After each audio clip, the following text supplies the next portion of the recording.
Back in 2010, when I was 6 years old, I lived in a remote town in the Canadian Rockies.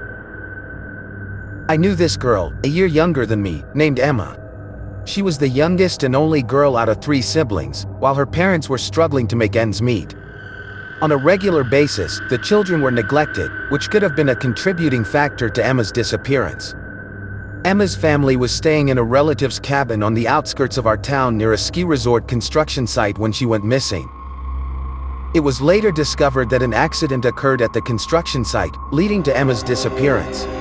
She was never found, and her family was devastated. A few days after Emma's disappearance, strange things started happening at our school. I remember Memorial Day being held for Emma, but as a child, I didn't fully grasp the concept of death.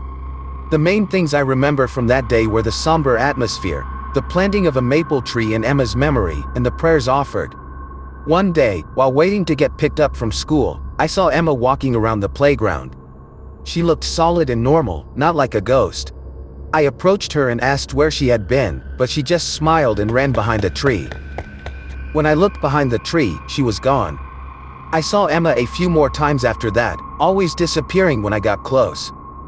I even saw her at my house once, but when I asked my parents about her, they acted like they couldn't see her. It was as if I was the only one who could see Emma. Years later, after I graduated from high school and moved away from my hometown, I visited my old school. I noticed a small maple tree growing near the playground. It looked healthy and vibrant, despite its odd placement near a rundown shed. When I asked my younger cousin about the tree, she told me it was planted in memory of Emma, the girl who disappeared all those years ago. And that's when I realized that Emma's presence had never left our town, even though she had vanished without a trace.